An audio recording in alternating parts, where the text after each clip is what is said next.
Eh ben, elle dure du 20 décembre au 3 janvier 2017.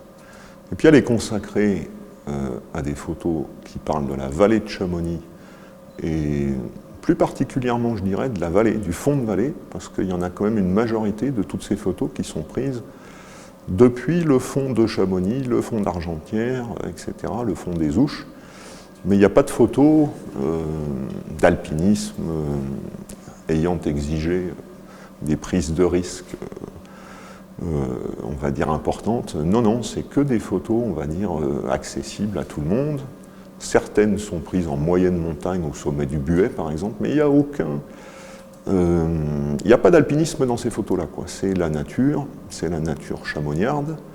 C'est ce que moi j'éprouve quand je me balade dans la vallée, et Dieu sait que je me balade depuis longtemps et souvent.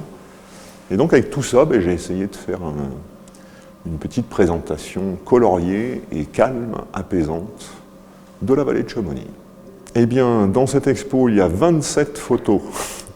Dans mon stock, j'évalue à peu près à 20 000. Donc oui, évidemment que c'est pas facile de choisir. Après, si vous voulez, moi j'ai essayé de mettre une expo qui soit en correspondance avec l'ère du temps. L'ère du temps, c'est l'hiver, enfin paraît-il, depuis quelques jours. Alors il y a pas mal de photos qui sont plutôt neigeuses. Et puis je pense que vu la réaction des visiteurs qui viennent ici, au moins chez moi, avec moi, ils ont de la neige.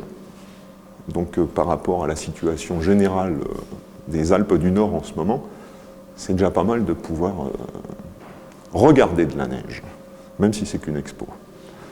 Alors les deux photos qui sont donc ici, ce sont des photos du golfe des Prats.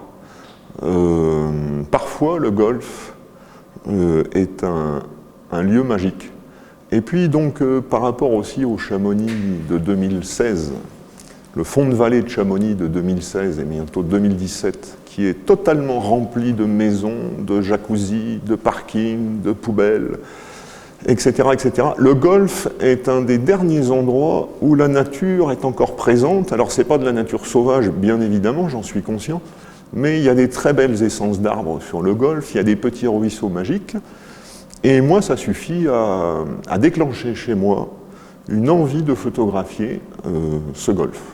Donc là, vous l'avez dans des conditions tempétueuses particulières. Avec un bon parapluie, on peut faire de la photo même quand il neige à fond, enfin quand il pleut à fond aussi, évidemment. Donc moi, je profite de ces moments de nature un peu particuliers pour, vous voyez, je ne vais pas vraiment très loin, mais j'y trouve mon contentement en matière de poésie photographique. Voilà, donc j'aime beaucoup le golfe. Alors souhaitons que ce golfe reste tel qu'il est encore, quelques années, quelques décennies. Ces deux photos-là, elles sont faites avec un ancien boîtier argentique qui était de marque Fuji, un format 6-17. Mais c'est pour dire une chose, c'est que quand moi je suis passé de la technique argentique, donc ces deux images, à la technique numérique, donc ces deux images-là, pour ma part, au niveau du final, du résultat final, il n'y a pas de différence. La seule différence, c'est pour mes épaules. Vu que le poids de l'appareil photo argentique était très lourd, le pied très lourd, et je suis passé dans un mode sans pied avec un boîtier léger. Et ce qui fait que l'effort physique, évidemment, est moindre, et le résultat photographique est, lui, tout aussi lumineux que sur la technologie, l'ancienne technologie argentique.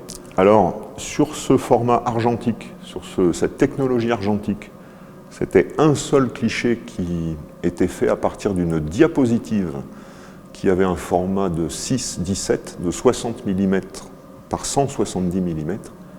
Et avec cette technologie-là, c'est du raccord, c'est plusieurs images qu'un logiciel raccorde, mais au final, le résultat est tout aussi spectaculaire et moi, me donne tout autant de plaisir, quoi.